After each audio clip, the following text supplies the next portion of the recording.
Hello, everybody, and welcome back to the Michigan Prep Frenzy podcast. I am Brayden at MI Game Day. I'm Tyler at MICHFB Frenzy over on Twitter. A little bit different look this week for the show. Um, Obviously, with me ruining it, being off on vacation the last couple weeks, I've kind of ruined our flow. So we're going to kind of look back at some of the overreactions that we had after week 2, see where we're at with those, um, cover kind of where those teams that we predicted should or should not be panicking, see where they're at, and then we'll cover our ranked games. Yeah, let's get right into it. All right. First, my first hot take after week 2 was that Lake Orion was going to miss the playoffs. Um, and I actually said they might go 2-7. I'm not sure they win 2 games now. The kind of layup game that I thought they had, they lost. So it is all bad for the Dragons right now. It is full blown panic time for them. Yeah, things are not going well right now for those guys. No. Um, I'm not sure how you pull out of a skid like this. Yeah, it's not going to get any easier. I mean, the OAA red is not going to give you weeks off to collect yourself. So you're just going to have to buck up and do it. Definitely not going to be pretty if they don't get this turned around quick. Yeah, absolutely. Yeah. So my take from a couple weeks back was Harper Woods being a lock for the playoff, and more specifically, lock for Ford Field. Yeah. Honestly, at this point, with the way that they manhandled Groves a couple weeks ago, and then squeaking by Stony Creek, a very good Stony Creek team, this past week, I'm feeling more and more confident in my take. They really seem like the team to beat right now. Yeah. Um, that win over Clarkston, we were a little worried after that one because maybe Clarkston wasn't all they had been cracked up to be after Yeah. that first week, but Clarkston's still looking good, and Harper Woods has not missed a beat after that game. Yeah. No, that was kind of a statement win for them, and we still probably didn't give them the credit they deserved. And then they back it up by then starting out their division of the OAA with a win over Groves in kind of a dominating fashion, and then getting by Stony Creek. But still, the rest of the way, I mean, they've got left in conference Southfield and Rochester. I don't fear either of those teams. And they end with Saline, which I think might be a really fun one. And then Ferndale and then Mason. So still a couple good teams left on this schedule, but I think they're through the chunk of it. So yeah, this team is just flying, and I don't know what D4 team could put up this same resume. Right. I mean, their hardest game the rest of the season is going to be at Saline, a team that they would not face in the postseason. So I think that they have proven quite a bit already. And looking at the rest of their schedule, I don't see any real stumbling blocks in their division, at least.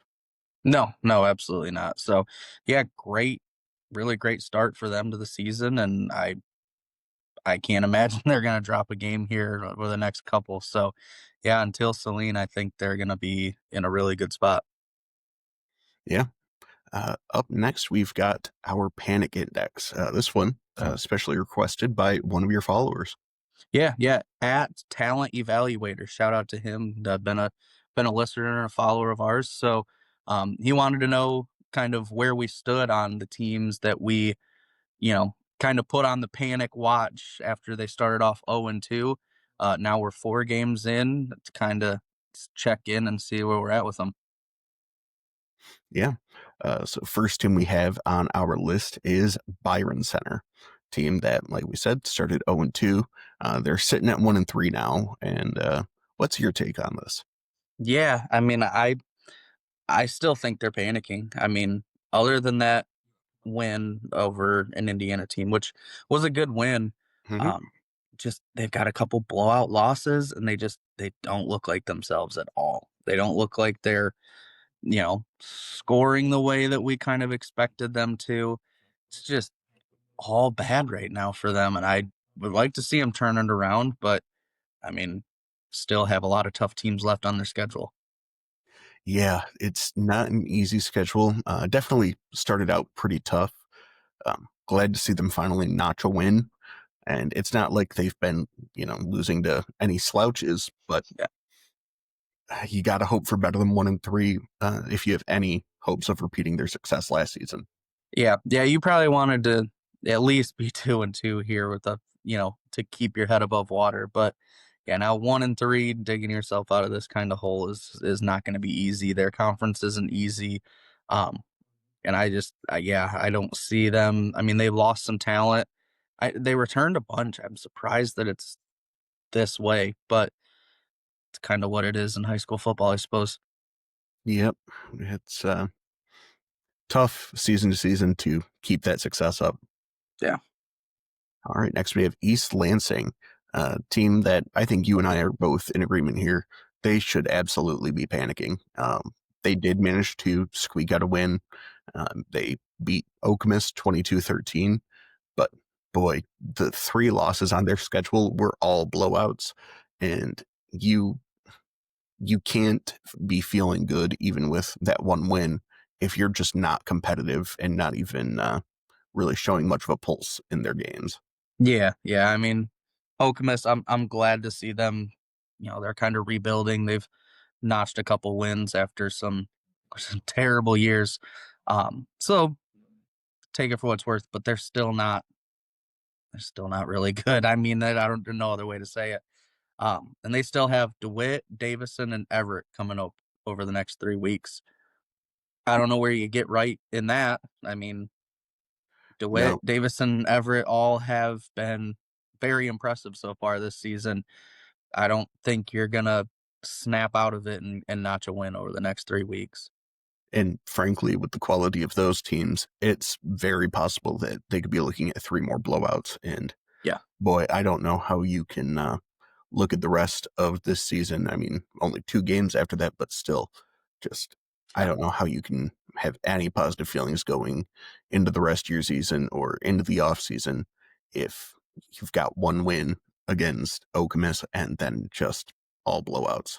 yeah, yeah. It's bad for them, and that's shocking. I mean, we watched them in the state semifinals last year against Byron Center, and it was Hmm. competitive game right down to the end.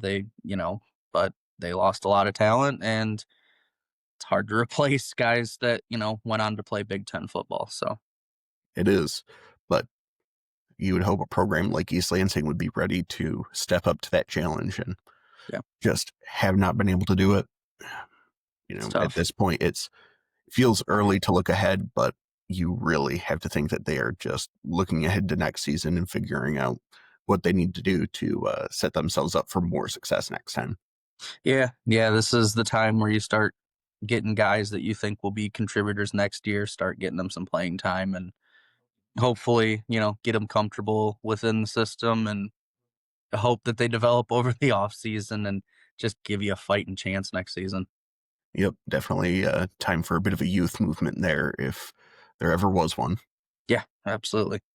Next, we have your team that you've already touched on a little bit. That would be Lake Orion. We said that they need a little bit of panic 2 weeks ago, and boy, right now, two more losses and just not looking competitive. They had Yeah, a game against Rochester, which, this Rochester team, we thought that even having a down year, Lake Orion would be able to get a win here, squeak one out, and they ended up losing this one 23-21. They've got Oxford, Clarkston, Adams, Oak Park, and Saline left on the schedule. And I mean, I'm struggling to find a single one of those that we could even put it a coin toss. yeah, yeah. I mean, I had marked Rochester and Oak Park as the two that they should, kind of have circled to win, and dropping the game to Rochester. Yeah, I don't know what you'd make of it now. I mean, it's pretty stunning drop off. I mean, Lake Orion was really solid last year, and they have been over the last couple of years, but Yeah. man, this is a big drop off. It is ugly to see. Yeah, definitely not what you want to see of a team that, like you said, they've been competitive the last few years and it just kind of came out of nowhere. It's Yeah. not what we expected to see out of them this season. No, no, no fun at all. Up next, we've got Lansing Catholic. Um, we talked about their first two games. We said definitely a bit of concern over getting blown out by both Williamston and Olivet. And 2 weeks later, they are now 0-4 with losses to both Sexton and Charlotte. Um, I don't know about you, but I'm absolutely smashing the panic button right now. Yeah, yeah, this is a team that we've seen at Ford Field a few times over the last Mhm. few years.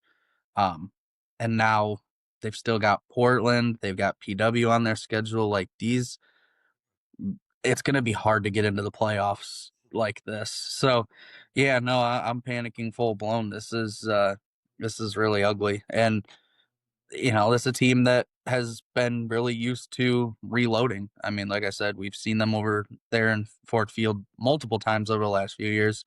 So seeing them drop off this hard is definitely concerning. But yeah, I almost changed my mind on them after um, seeing kind of what Williamston has done, Yeah, and then it's like starts to get some momentum, and then losing to Sexton and Charlotte like they did. I mean, losing those games, sure, but it just it's no good. yeah. A 25-point loss and an 18-point loss, not what you want to see.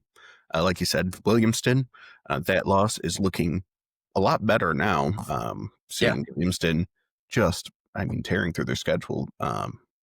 Good on them for that. But yeah, if you're Lansing Catholic, that's no excuse. yeah, yeah. No, it's unfortunate, but that is the nature of it, and we're used to seeing kind of the private schools, especially, have no issue reloading. So yeah, definitely weird to see this one.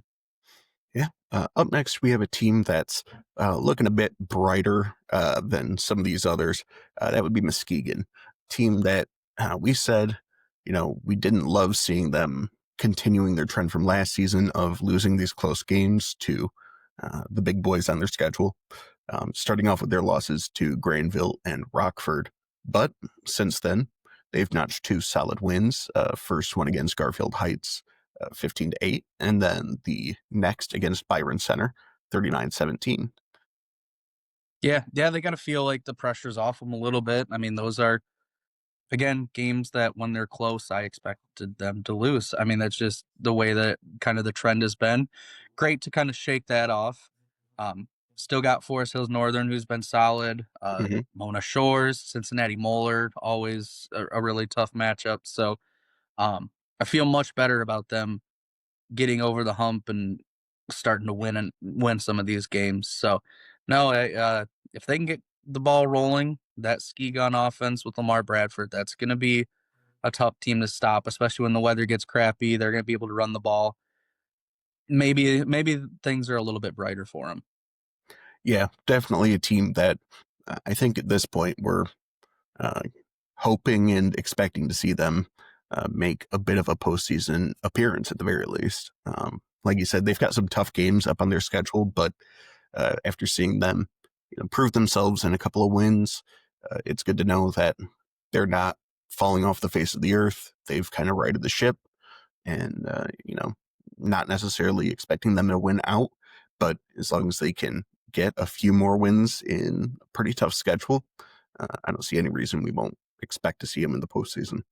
Yeah, yeah, and it was weird seeing Muskegon just flat out miss the playoffs last year. It'll be nice to have one of those blue bloods back in there.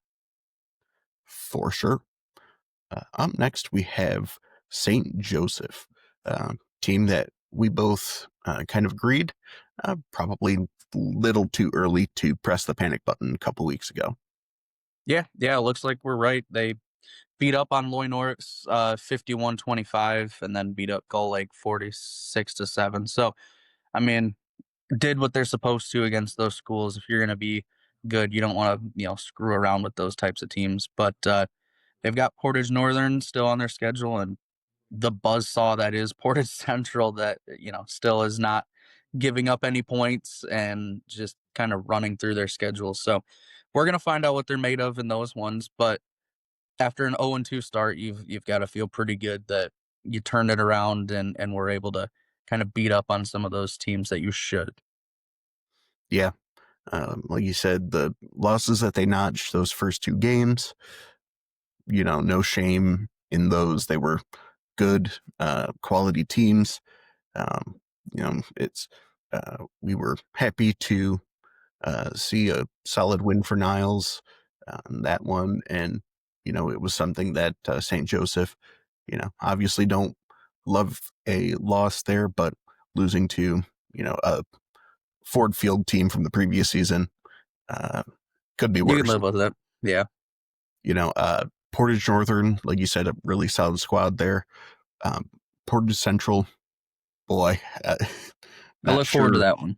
Not sure there's a tougher game on their schedule, but it's good to see them getting things back in working order there before we get into that game, because that, like you said, could be a very fun one. Yeah, yeah, I think that could be a huge one. Portage Central kind of running through their schedule right now. I don't know who slows them down at all. Yeah, they are a scary team. Yeah.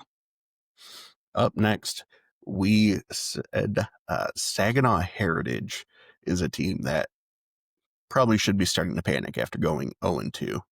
And they had losses to Mount Pleasant and Dow. That Mount Pleasant loss, not looking terrible. Dow is what it is. But now they've got another loss here to Grand Blanc and another to Davison. Yeah. In it, two very good teams, two teams that we fully expect to be in the postseason, two teams highly regarded in our media poll. Yeah. That doesn't give you any wins, though. You're still 0-4. Yeah. 0-4 in the way that they're being beaten is bad. They're giving up 51 points per game right now. Just getting beaten down. That defense just can't stop anybody. And it doesn't help who they're playing. Seems No, like Mount Pleasant's really solid.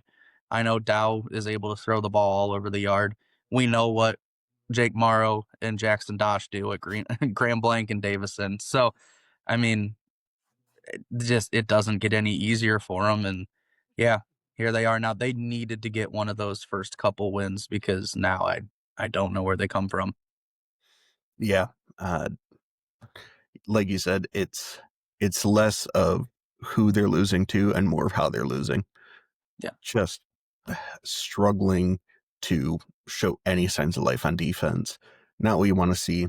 Um, Competition doesn't help, but you, you got to show something. Yeah, this was a team that we expected to compete in that division. I mean, it was a team that I had really high hopes for all off season.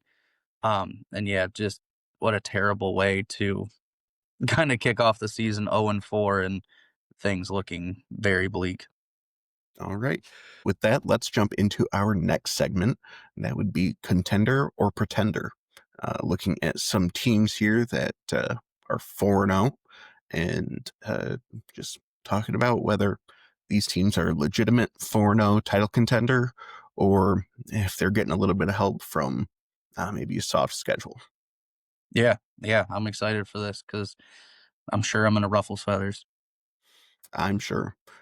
Let's go ahead and start with a team from mild stomping grounds. That would be Brownstown Woodhaven. Yeah, yeah, 4-0.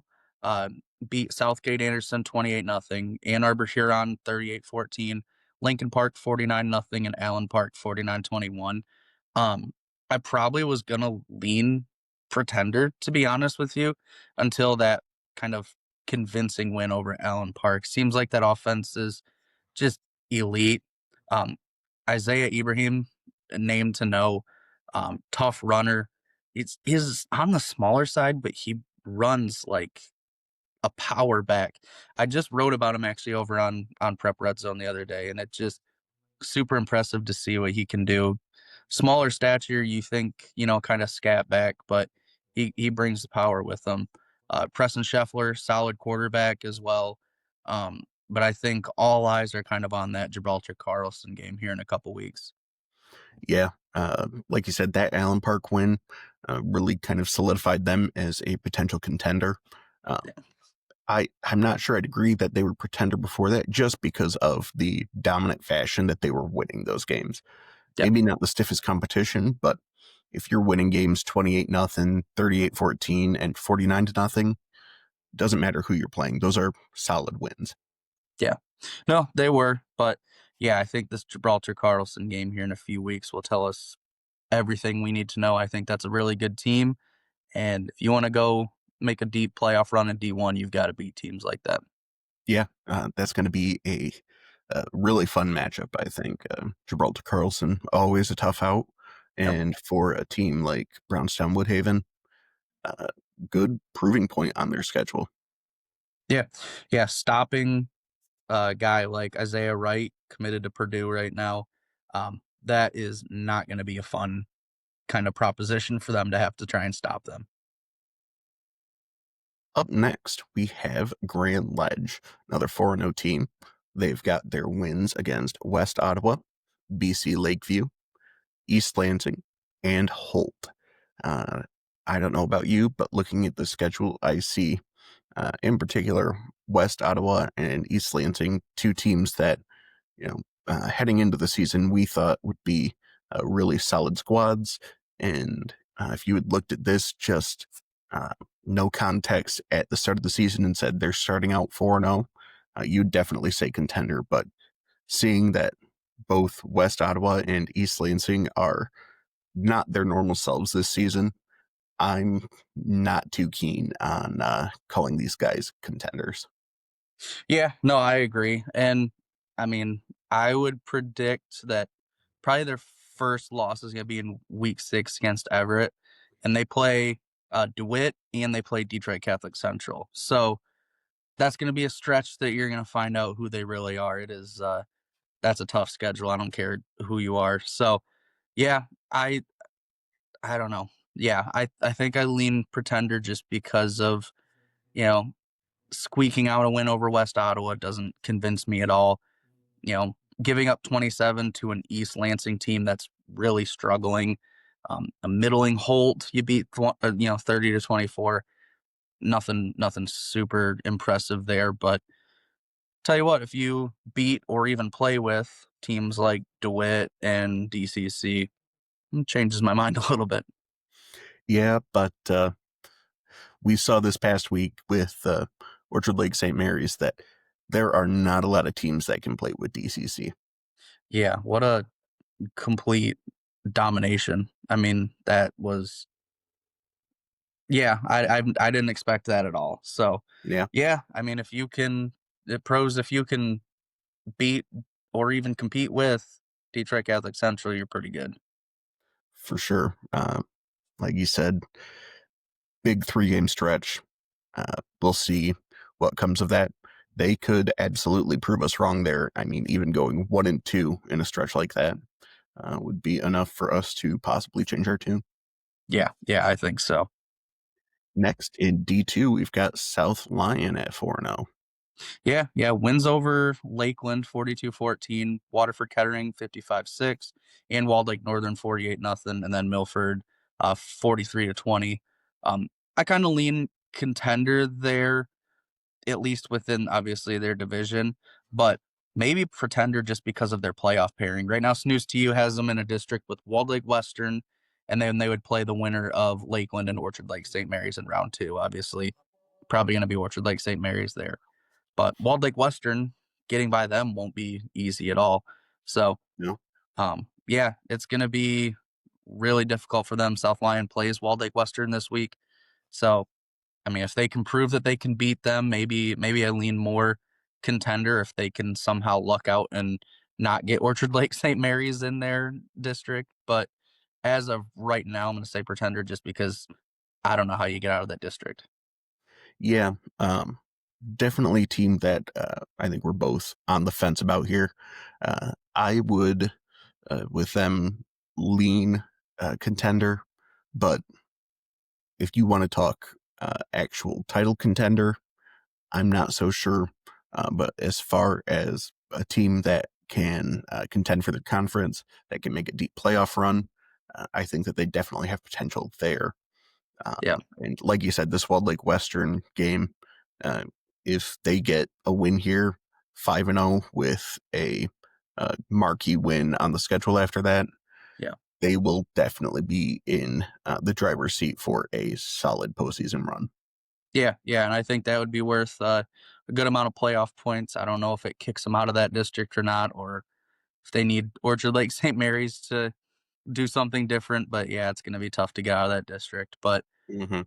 that's assuming that that's the case, but yeah, I think they can win their conference. I think they can compete there, but yeah, I'm not so sure they're gonna make a crazy deep playoff run. Next, we've got Gaylord in D3. Gaylord 4-0, solid wins over North Branch 21-14, Kingsley 21-14, Marquette 28-27 in overtime, and Petoskey 19-13. Yeah, yeah, I went Pretender here. None of these wins particularly pumped me up about them. Um, North Branch just got stomped by Crosswell Lexington. Um, Kingsley's probably their best win, but it's really hard to tell what they are still. Marquette's kind of taken a step back, and then they kind of squeezed by Petoskey, who's fine. So they had to Cadillac this week, which should be a good test. And they also get St. John's in week 8 in an out of conference game. So I think that'll be interesting. Um, but yeah, none of these wins make me super pumped about them. I mean, they're all kind of just getting by, which is a great quality for a team to have to be able to, Mhm. edge out those games. It's kind of the opposite of what we've been harping on with Muskegon, being able to pull out there's the tight games. But yeah, none of these wins particularly make me think they're a deep playoff run kind of team. Yeah, it could definitely be worse. You could be 0-4 with a bunch of close losses. Yeah, No offense to Joel, Nebraska fan. Um, yeah, you could definitely be on the other side, but 4-0 is 4-0. You want to see them prove it a little bit more with wins over opponents that we're not really sure on the quality of. Uh, North Branch, they're okay. Kingsley, like you said, probably their best win, but we're still not sure what to make of them. Marquette, it's an okay win, but you really don't want to see him go to overtime with that team. yeah, And Toski, it's hard to say. yeah, Uh, this is a team that, like you said, they've got some big tests. Cadillac is a solid team, a team that we've got a little bit more of a feel for. And that St. John's team that we saw a couple weeks back, very solid squad. yes. Would not be surprised to see them jump into our contender list if they could not win there.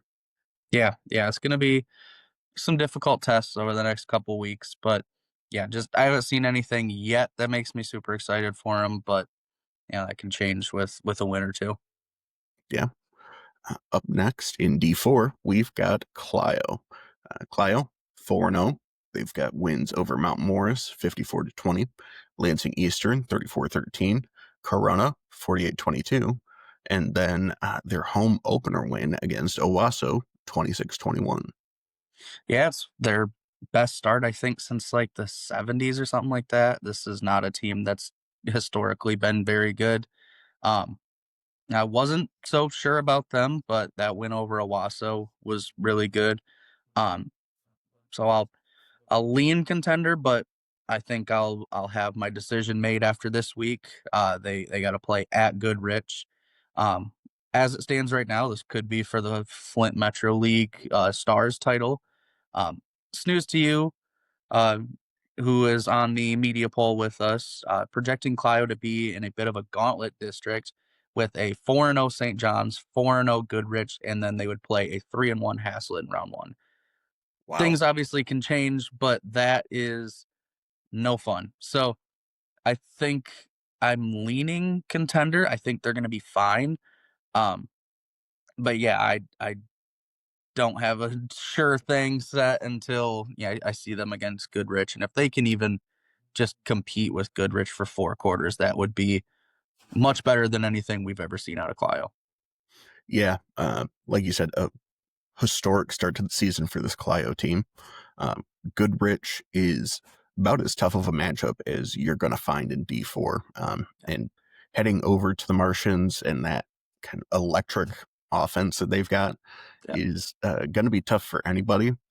If this Clio team, like you said, if they can just hang, um, if they can win, that's certainly cementing them as a contender. But if they can hang, if they can make it a competitive game, if they can get a stop here and there, this is a team that you're going to feel a lot better about going into the rest of the schedule, especially with this gauntlet of a district that they could be facing. Yeah, yeah, playing against a team that was, that's the defending D4 state champions, um, and they beat a team who was in at Ford Field 2 years ago in Corona, obviously different team, but still that same program. Mm-hmm. Um, so yeah, tough wins there over them in Owasso. But yeah, Goodrich is going to be the big test for them. All right. Well, next we've got another D4 team in Vicksburg. Yeah, yeah, 3-1, but they blew out Madawan 41-14. They lost a close one to Grand Rapids Northview, and then they blew out their first two Wolverine foes in Plainwell and Sturgis. So they get 4-0 Three Rivers this week, and they end the season with Niles, Edwardsburg, and Pawpaw. So it feels like a contender. You'd almost beat Northview, who has kind of dominated their conference. Um, I really like what they've got going on. I think that they have shown enough. I mean, they've done what they're supposed to against teams that they're supposedly better than. So, yeah, can they get a Wolverine title and get back into the playoffs after kind of missing out last year's the big question, but I believe in them. Yeah, I got to second what you said. Their best win on their schedule might be that loss to Northview. Um, Yeah, 32-21 against a really solid squad there. Just gives us a much better gauge on what kind of team this is. yeah, Madawan blowing them out 41-14. Great to see from them. Then beating Plainwell 49-6 and Sturgis 52-7. It's what they should do if they're going to be a contender. But again, it doesn't really give us a lot to go off of. Playing a more quality opponent like that Grand Rapids Northview team definitely shows us a little bit more. And uh, ending their season with Niles and Edwardsburg and Pawpaw, teams that year in, year out, we've got a pretty good feel for. And going up against that 4-0 Three Rivers squad this week, uh, definitely a team that I think will be more confident in assigning contender pretender next time. But I got to go with you here. I think that they are a contender, uh, if nothing else, for being able to hang with that really good Northview team. yeah, yeah. Hanging with the team that's a rung above you. That's a good kind of notch in the belt for them. So, yeah, I mean the Wolverine conference, winner tends to kind of make a run. There's always one that just kind of sticks out and makes a run. So, I fully think that Vicksburg might be that team right now. All right. Next, moving on to D5, we've got Richmond at 4-0, a team that they notched wins over St. Clair 49-19 and Yale 21 nothing.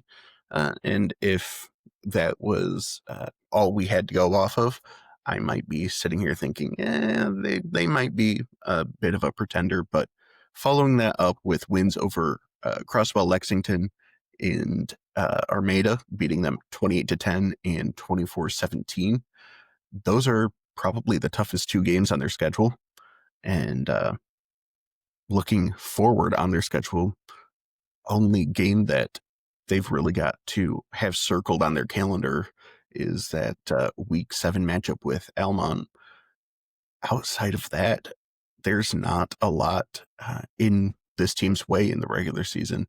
And No. for that, I've got to put them as a contender. Yeah. Yeah, I was kind of stunned. I mean, after week 2, I wouldn't think anything of it to see them 2-0, sure. But then to beat Crosswell Lexington pretty handedly, and then go to Armada and get a win. Um, the two toughest teams on their schedule thus far, and they went out and got really big wins. Yeah, Hmm. you've got to have just the game against Almont circled because that might just be for your conference right there. Right now, snooze to you currently projects them in a district with Yale, who they already beat, um, Armada, and then a seemingly kind of down Notre Dame prep team. No reason that they can't get out of that. So, um, hard to argue with those last two wins. They're at least a district title contender, if not a regional finals contender and more. Yeah, I agree with you completely. Uh, D6, we've got Kent City at 4-0. Yeah, wins over Newaygo, 42-22. Godwin Heights 16-6, Morley Stanwood 40 to nothing, and Hart 15-6. I'm gonna lean kind of pretender here. They've largely struggled with some of those not great teams. I look at Newaygo, who's kind of down after a coaching change. Godwin Heights is solid. To beat them is good. Morley Stanwood not good. And then Hart, who I think plays hard. I know they've got Coach Tanis over there. Got some things rolling there, but yeah, just none of these super impressive wins. But they've still got games against Central Montcalm and Tri County coming up in week 7 and 8. Um, those wins could convince me, but I'm just a little bit leery of them. We don't know a ton about some of these teams that they beat. Um, Being 4-0 is great, but we will see when they kind of get to the meat of the schedule here. Yeah, this is the first team that you and I actually disagree on. Looking at Kent City's record, 4-0, obviously, but a win over Newaygo, 42-22. Uh, I know that you're probably looking at that thinking, well, they gave up 22 points to less than stellar Newaygo team. But I look at that, I see they put up 42, handled a lesser opponent by 3 scores, and got away with a win pretty easily there. Next, Godwin Heights, one of the better teams on their schedule so far. And again, not a super high scoring game, but in D6, that's not all that unusual Yep. to see these teams play a little bit slower pace, more ball control, and defense heavy. And beating a team 16-6, again, doesn't seem like a huge margin, but a 10-point victory in a game that can be over pretty darn quick with some of these run heavy offenses. Same thing with that win over Holt, 15-6. That's a 9-point win, 2-score game. You're handling your decent opponents pretty handily, and lesser teams on your schedule, like Morley Stanwood, you're beating them 40-0. Um, Yeah, sure, yeah. it I think be that's a nice to see fair. you score a little bit more, but uh, overall, looking at their schedule, I think that they've shown they can, at the very least, compete to win their conference, if not make a little bit of a postseason run.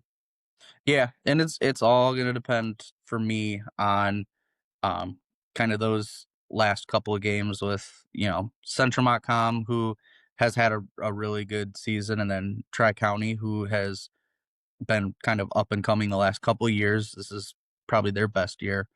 I'm a little leery of them. I just don't know how to judge some of those wins.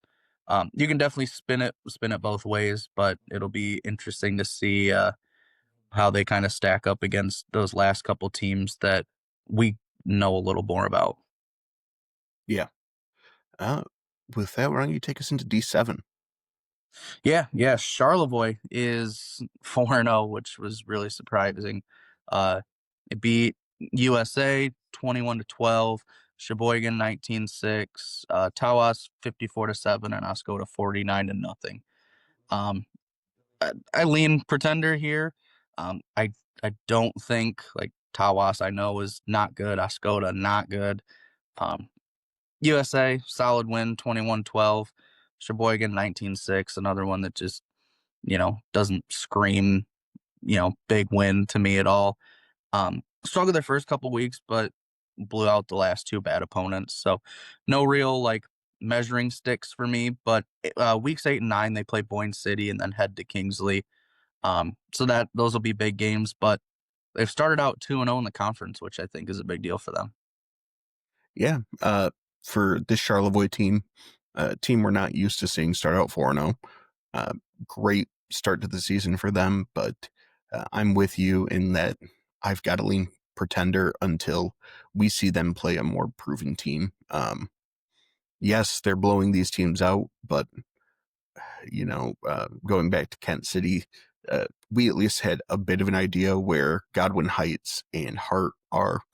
Yeah. Looking at these games, blowing out a Tawas and Oscoda team, uh, it just doesn't tell you a whole lot. Um, and honestly, the rest of their schedule, it doesn't look super difficult.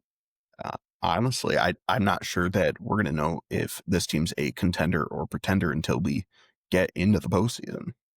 Yeah, yeah, it's gonna be weird. To kind of see where they're at, by week 9. I don't know that you're gonna have a whole lot of big measuring sticks, like I said, until maybe Boyne City and Kingsley will kind of give you a better idea. But even that, I don't even know, 100% where those teams are at either. Yeah. Well, with that, let's jump into D8 and our last team for contender or pretender. That would be Bark River Harris.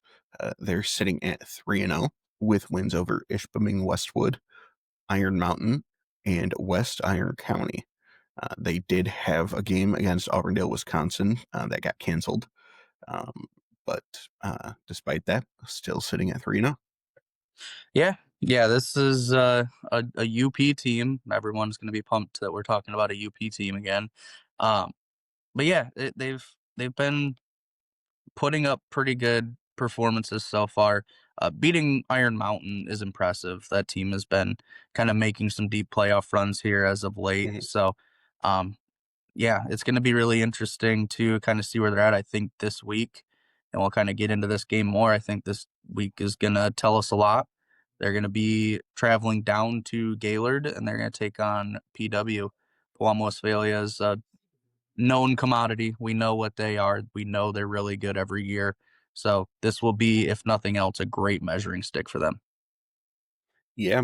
Um, Bark River Harris, a team that you're a little bit familiar with, a team that, uh, frankly, I don't know a whole lot about, but just looking over their schedule, Ishpeming Westwood beating them handily, then playing this Iron Mountain team, which out of the teams in the UP is one that we can usually use as a pretty solid measuring stick, notching that 32-22 win in overtime, and then following that up with the West Iron County win, 42-14. Uh, would have loved to see them play Auburndale, but uh, unfortunately canceled. But like you said, this Pawpaw team, a team that we know is solid, competitive, should be a good matchup and should tell us a little bit more about this team and you know in exchange also a little bit more about the other UP teams. Yeah, yeah, it's always something that our guy Goose Poop, who also has kind of joined the fray in the rankings, it's something he's always talked about with his computer model. It really struggles to gauge the UP until they, he calls it breaking the bubble, until they come down and start playing some of these teams who Hmm. plays a team, who plays a team, who plays a team, and you can start to kind of collect and kind of compare there. But it's really hard when they're just up there playing themselves and it's a whole different world. We really don't know a ton about these teams. So it'll be nice coming down and playing against Palma Westphalia is a really big matchup for them. One of the bigger games that they've been involved in the last few years, probably since they played Beale City like 5 or 6 years ago in the playoffs. I think this is probably one of their biggest games. So if they can come down here and get a win against the Pirates, or even just make it really close and interesting, I will really like where they're at. I completely agree. Uh, with that, we can transition right into our game of the week, which just so happens to be Bark River Harris against Pewamo Westphalia at Gaylord. Uh, this is a pretty unique matchup. Like you said, not only is it the UP coming down here to play Pewamo Westphalia a couple hours north of their home stadium, it is a matchup that was kind of scheduled spur of the moment.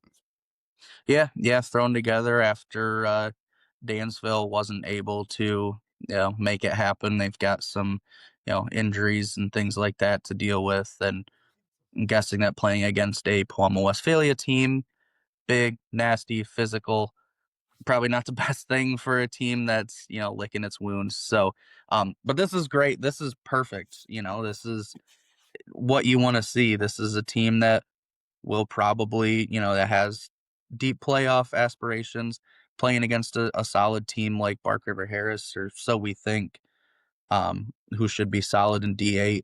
This could be a good one. Probably going to be a lot of ground and pound, but Ty Thalen, their quarterback, has gotten some D3 attention here lately. Um, we watched him last year kind of air it out against Fowler Mm, and um, kind of make some big throws. So um, my guess is, I mean, PW is going to look to kind of roll. They're outscoring opponents 198 to 12 so far. Only allowing 5 points per game will win you a ton of games. So Park River yeah. Harris, though, 42 points per game for them, but almost giving up 25 points per game. And if you're giving up 25 points per game up there, you're going to have to lock that down against a team like PW.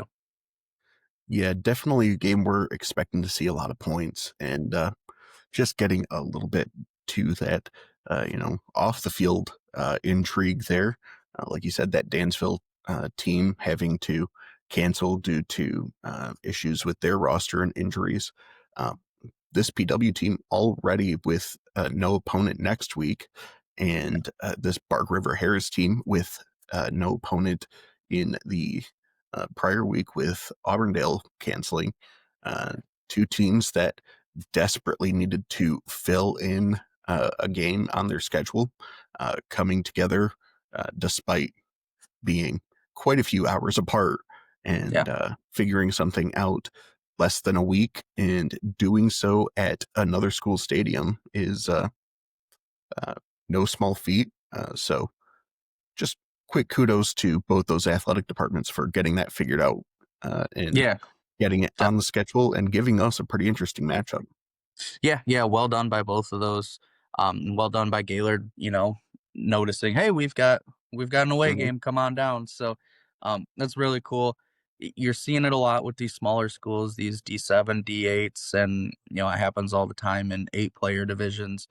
Mhm. Um, just a lot of come and go with these programs, and you get cancellations. I mean, when you're playing with, you know, 15 to 20 kids on some of these rosters, it's bound to happen. So, good on them to kind of make it happen. Yeah. But back into more of the game side of it, this is a very good Palm Westphalia team, which we've said that season after season. Um, Once again, Thalen at QB didn't see him make a ton of passes last season in their game against Fowlerville, uh, in their game against Fowler, uh, but they made passes when they needed to. He was accurate, and honestly, I don't know what to say other than he was just a gamer. Um, Yeah. he he is a lot of fun to watch out there, and honestly, kind of excited to see what they can do against this uh, less than sturdy Bark River Harris defense. Yeah. Yeah. I think this one, it's going to have to turn into a shootout for Bark River Harris, but we've seen it before. So yeah, PW gonna look to run up and down the field on them. So um, this might be one of those games that you kind of look for one key stop. Like if Bark River Harris can match them score for score in the first half, and then can receive in just to start the second half, that might be the difference in the game. So yeah, they're gonna have to match them point for point here. Yeah, it should be a fun one, and interesting enough to bring us up there. Yeah, absolutely. Now we go to the complete opposite end of the spectrum. Now we've got a couple of the biggest and most blue blood programs. We've got number one Detroit Catholic Central at 4-0, and then we've got number 30 De La Salle, who is sitting at 1 and Mm. 3. Yeah, this is an interesting one. Detroit Catholic Central coming off of their just domination of Orchard Lake St. Mary, which Orchard Lake St. Mary, who was ranked number one in our poll last week, coming in matching up against who was number two Detroit Catholic Central. And yeah, they just kind of manhandled them for 4 quarters. And on the other side, this De La Salle team, which they've had a tough schedule, but boy, they don't look quite like where we thought they would at the start of the season. Still a solid team, still can play with the best of them, but this is one that, looking at it, I'm not sure that they're going to be able to keep up with the pace of play against DCC. Yeah, this is going to be a really tough one. Starting off 1 and 3, if Dan Roan can even just get this team into the playoffs, he's won a lot of games. This might be his best coaching job if he can turn this into a positive, hop into the playoffs and win some games, because it has been crazy. They blew out Hamtramck in week 1, and then lost kind of close to Davison, and then got blown out by Orchard Lake St. Mary's, Toledo Central Catholic. But it doesn't get easier. Now you've got DCC, you've got River Rouge, you've got Rice, Toledo, St. John's Jesuit, Cincinnati Elder still to come. Um, Other than week 1, seems like the offense has largely struggled. Excluding week 1, they've averaged about 15.5 points per game, giving up over 35.5 per game. Um, Look for guys like Samson Gash, who's committed to MSU, um, could have a huge game. Gideon Gash has been just great for them so far. Wisconsin tight end commit Jack Janda, impossible to stop. Duke Banta has taken the reins of this offense and has just elevated it. So yeah, this is going to be a really huge challenge for De La Salle. Yeah, De La Salle, no stranger to talent themselves, but like you said, this would be uh, one of the best coaching jobs we've seen in quite some time if they can manage to turn it around, especially in a huge matchup like this. Yeah, if anybody can do it, Dan Roan can, but this will be a nice challenge. Up next, we've got number 9 Clarkston at 3-1, playing Rochester Adams, number 16 at 3-1. Uh, Let me know what you think on this one.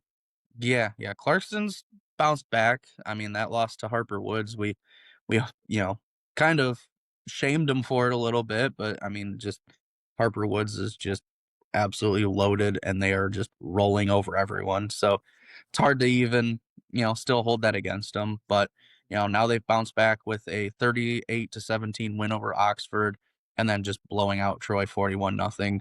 On the other side, Adams responded to their 12-6 loss at West Bloomfield. They ended up beating Oxford as well, 33-6. Um, Story kind of for me is offensively. Uh, Clarkston's quarterback, Alex Washenko, and Adams' quarterback and Ferris State commit Ryland Waters. Um, Two quarterbacks that we've actually watched in the offseason train Hmm. together. Um, Both have very different games. I would say Alex is more of a pocket passer, can extend plays a little bit. Meanwhile, I mean, Waters is kind of that just gritty. He can make big throws. Don't get me wrong. He's got one of the best arms in the state still, but just loves to run the ball. An injury kind of took him out last year before, they could ever really get rolling, and they still made a good, kind of push in the postseason. So, um, different styles between these two teams, but two really great teams in the OAA Red. Yeah, like you said, two different styles going to be a fun matchup there. These QBs, we did have the privilege of getting to watch them work out in this past off season. Two QBs that very talented in their own ways, should be a pretty fun matchup. I'm excited to see which kind of these offensive philosophies comes out on top. Yeah. Always fun to see just the style clash there. Yeah, and it's funny because, you know, Alex is such an X factor for Clarkston, but you can't forget about the Bowman brothers who have Oh, put in, you know, a ton of hours and have become a couple of the best backs in the state. Obviously, Adams loves to stick with that veer, but Ryland kind of gives them a different, you know, more dynamic look with his ability to throw the ball a little better than mhm. past quarterbacks that they've had. So, yeah, could be a really interesting clash of styles, but nonetheless, should be a great game and obviously one that's going to have big implications in the OAA Red Chase. Yeah, definitely a good one, and definitely one to keep an eye on for, as you said, that OAA Red title contender. Yeah, big time. Up next, we've got another pretty exciting matchup here, despite their record. Number 43, 1-3, Byron Center, taking on Mona Shores, ranked number Yeah, 21 in our media poll at 3-1. yeah. Like we've kind of touched on earlier, just a nightmare start for Byron Center. Lose to Hudsonville and East Kentwood, fine losses, starting 0-2. Um, Played Hammond Morton from Indiana and seemingly kind of turned it around, you know, got a big win. And then last week they lose 46-17 to Muskegon. So definitely some time to panic. Doesn't get it easier against Shores. They kind of responded after losing to Grand Blanc with 3 straight wins. Hmm. So yeah, just tough to kind of judge where Byron Center's at. I mean, the only win that they have is an out of state foe. Um, Other than that, they've kind of struggled with the in state guys. So the OK Green be really tough to kind of start off 0-2 for them in the conference. So yeah, just really got to make a stop here against Shores to kind of stop the bleeding. Yeah, and this Mona Shores team, they're not going to be an easy out. Team we got to go and see last year. Um, just not a fun matchup for Byron Center. No. Definitely not a gimme for them. And like you said, they don't want to start off their conference going 0-2. Uh, No. just going to put them in the back seat for the rest of the season. And if they can't notch a win here soon, they are probably going to be kissing their chances at any sort of postseason berth goodbye. Yeah, it's gonna be tough. And it's funny because Shores was the one blemish on the Byron Center resume last year with a 14-12 win. Gotta think that that maybe, you know, might be a little bit of an equalizer that want to, you know, kind of avenge Hmm. that loss. It was the one kind of thing that held on from that being like a perfect season up until the state finals. So yeah, gonna be tough. They're gonna want revenge. So I don't think Shores can take this team lightly. They're gonna be hungry. I mean, Byron Center has to be just starving for a win. I mean, to start off like they have 1-3, they've got to turn it around, and they know it. Good team to turn it around against if you're going to do it. Yeah, and definitely a team they're looking to, maybe return the favor a little bit, give them a nice blemish on their resume this season. Exactly. Next, we've got another fun matchup. Number 29, Jackson Lumen Christie, taking on number 22, Divine Child. Yeah, what a start to the season for Divine Child. Um, Jackson Lemon Christie's been great over the last few years. Kind of goes without saying, but have stumbled, kind of trying to punch above their weight class. Um, Played that team from Illinois that, you know, was basically equivalent to a D2 school, and took them down to the wire, and Hmm. then lost to a D5 Grand Rapids Catholic Central. So could be another case of this, playing against a D4 team like Divine Child, who is just on a tear. Drew Sheridan's been just unreal, dealing it to all his weapons. They got the Iowa commit, Martello Viti, and they're scoring 43 points per game and still haven't given up a single point. So just crazy start for DC. Um, Lumen Christie, been good. Paul Sattler, really good running back that they've got. We got to see a couple weeks ago. Um, but they're going to have to control the ball because Divine Child can go up and down the field. Yeah, Divine Child, like you said, they've got Vidi, they've got Sheridan, who I mean, just based on QBs gotten able to based on QBs we've been able to see in person, might be one of the top QBs in the state. We've watched him. We've watched, uh, guys like Dash, Morrow, Wachenko, Waters, and Sheridan is right up there with any of those guys. Yeah. And this offense is just a nightmare to match up against, and almost makes you forget about that defense. That, like you said, not a lot of single point. Yeah. That's Yeah. That's hard to do. ridiculous. Hard to do through 4 games. Uh, even, I mean, at this level, like Yeah. it's hard for anybody to just play that perfect level of defense for 4 straight games. I certainly don't think they're going to shut out Jackson Lemon Christie, but they're definitely going to have to earn this one if they want to steal a win here. Yeah. Yeah. And Lumen Christie, like we've talked about, they're really good and they schedule they have to schedule difficult because those are the only teams that will play them. They Not a lot of teams are signing up to play against a D6 school that just dominates everyone. Mm-hmm. So, um, teams like Divine Child and those kind of guys are the ones that will play them. So they're punching above their weight class a little bit here, but I mean, they've got an offense that can slow the game down. They don't want to go running up and down with this team. I would try and kind of control the clock a little bit here, keep the ball out of Drew Sheridan's hands as much as possible. The lefty can sling it, man. I don't want to I don't want to get into a track meet with him at all. So, yeah, shout out to those guys for just a phenomenal start to the season. Yeah. Next, we've got a fun matchup back over in the OK Red. That would be number 10 Rockford at number 12 Granville.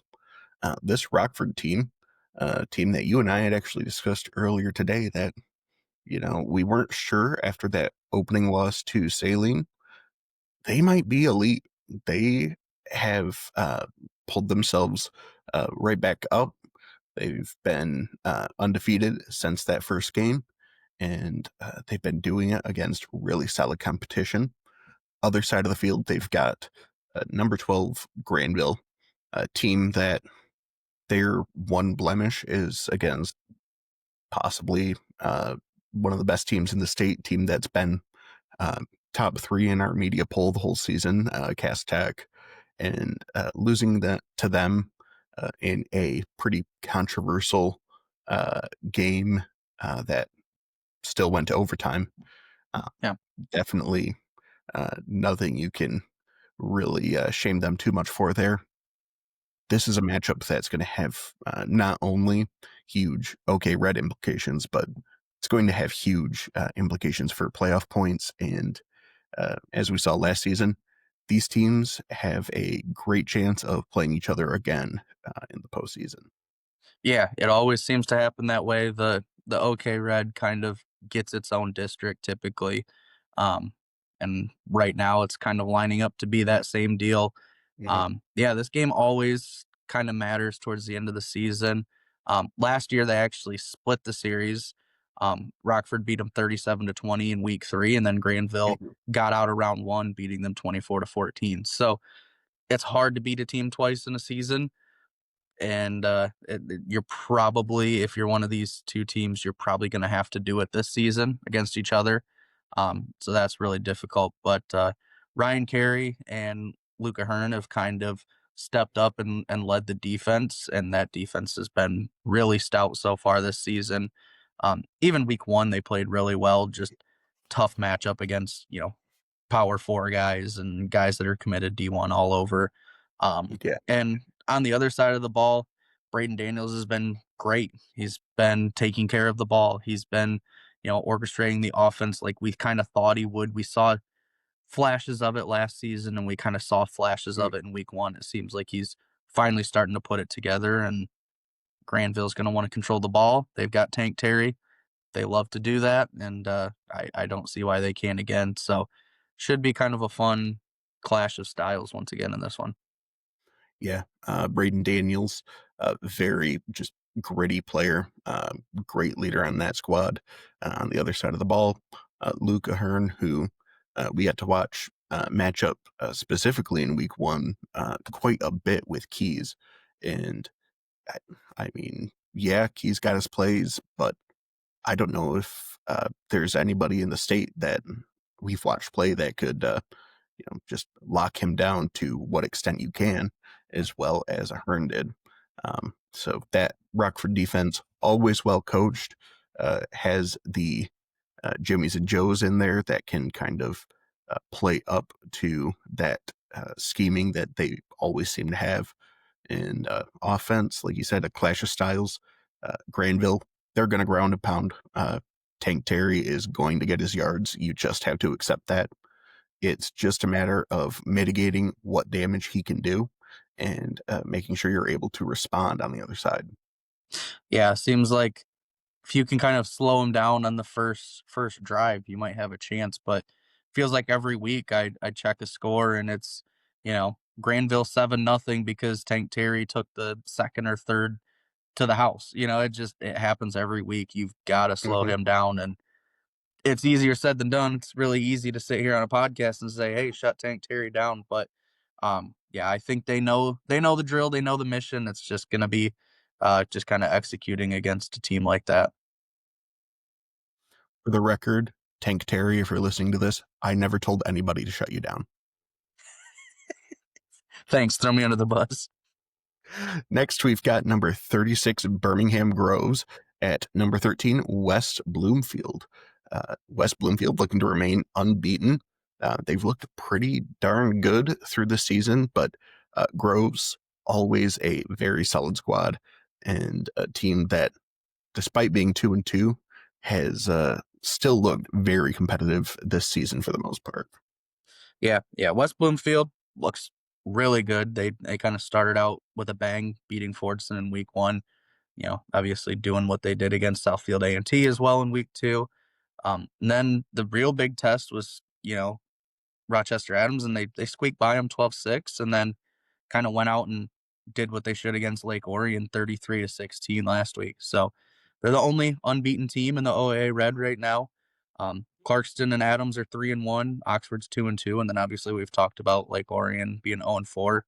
On the other side of that coin, Groves, went out and beat U of D Jesuit. Fine, fine win. Stumbled 2 weeks in a row against Oxford and Harper Woods.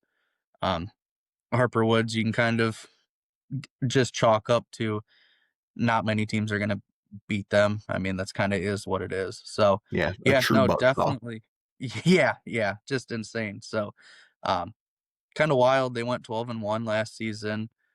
Seems like they've probably taken a bit of a step back, but um, yeah, still going to be an entertaining one here. And I really love what West Bloomfield's got going on right now. Yeah, they certainly don't look to be the same caliber as that 12-1 team. But that said, uh, Oxford and Harper Woods, both teams that year in, year out are top level teams. This year's Yep. no exception. Oxford has had their own share of stumbles, but they're still a solid squad.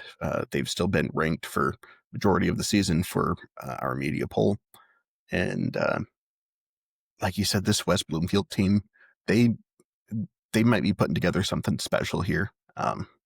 If they can Yep. keep this going against just an absolute gauntlet of a conference, they could really start to impress.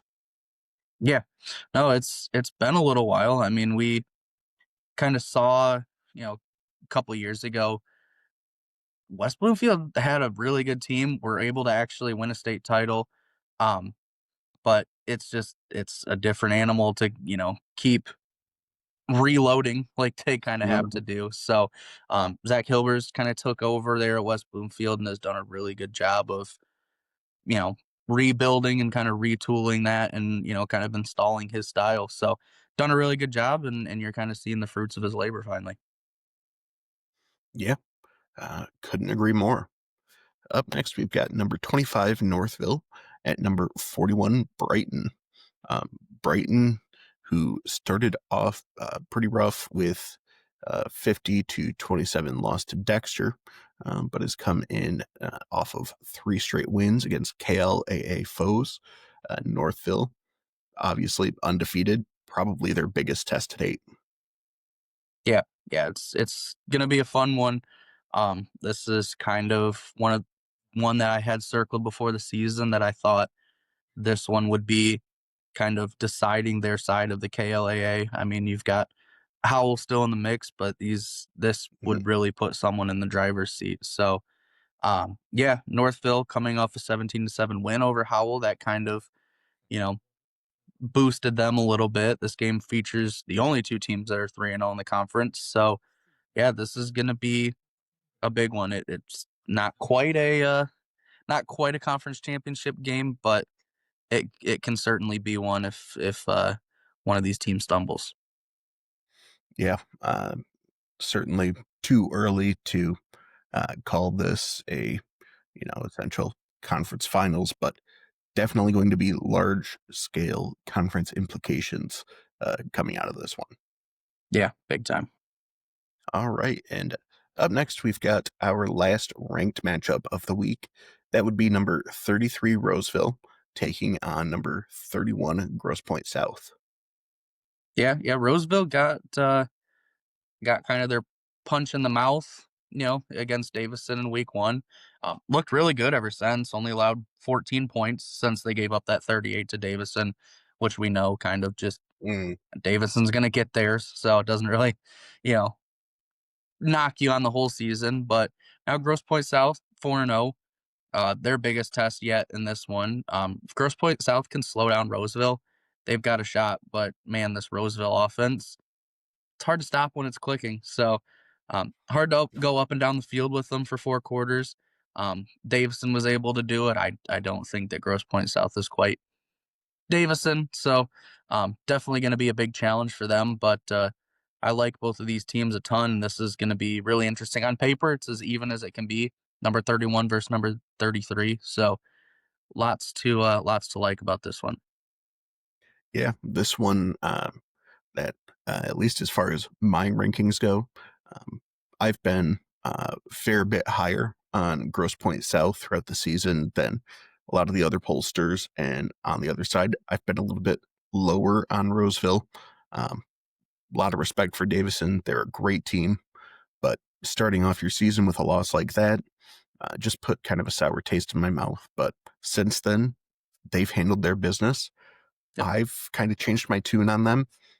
I think that this is going to be a pretty deciding game, at least as Yep. far as my opinion goes for both of these teams. Yeah. Yeah. No, I agree completely. Um, I've been kind of in the same boat where I've kind of liked Grosse Pointe South a lot. I was probably a little bit higher than I should have been on Roseville, but I do that to myself every year, so it's not a surprise. Um, but yeah, no, this is going to be a huge one. I love this game, this matchup. Um, two teams that are typically, in it at least down the stretch. So yeah, I like this game a ton. Should be a pretty interesting matchup. Yeah, gonna be a fun one. Gonna be just a fun slate of games this week. Yeah. Like we said, we're heading up to Gaylord for pretty cool opportunity to see a UP team coming down here to face a Palama Westphalia team that we got to see last year that always likes to make some noise in the playoffs. Yep. Should be a fun one. Looking forward to it. Yeah, yeah, me too. It's gonna be interesting. It'll be my first time up there at Gaylord, so that'll be really cool. So, yeah, yeah, tons of interesting matchups. There's a million other games that we could talk about. So, I guess that will be what our agenda is for next week. Yeah. Next week, our goal is to once again get back on the schedule of hitting you guys with 2 podcasts a week. Sorry again. Tyler went on his completely unapproved vacation, but he is back now, not letting him leave again. Um, we will, like I said, be back twice a week with your recaps, your previews, covering your rankings, and anything else you fine listeners at home want to see and hear. Yeah, yeah, absolutely. It's a great time. Um, Looking a little ahead, shameless plug here. We've got the Prep Red Zone Showcase coming up on December 28th. So that is going to be going out. So any players interested, any parents want their kid to sign up as long as they're going to be in high school next season. Um, it is going to be I think is $110 for sign up. But if you use code T Graham Winter PRZ, it will get you some money off when you check in. Yeah, we will leave that code in the show notes for everybody, as well as a link where you can go and sign up. Like I Yeah. said, it's the Prep Red Zone Winter Showcase, right? Yep. Yeah. Yeah. We had a really good turnout last year. Um, Felt like there was some opportunities to do things better. I got an email today, and it looks like those were noted and will be improved upon for this season. Yeah, definitely seemed like there were a bit of growing pains last year, but I was still happy to be a part of it. Happy to tag along, do some scouting, get some pictures. Uh, Speaking of, keep an eye out on migameday.com for all of our photos from this week and the weeks to come. Yep. Keep an eye out on Prep Red Zone for everything written by Tyler here. And make sure you give us a follow. I'm at MI Game Day on Twitter. Yeah, and I'm at MICHFB over there on Twitter as well. And I've got links to all the other social channels that you can think of as well. All right. That will do it for us this week, everybody. Until next time. Enjoy the games.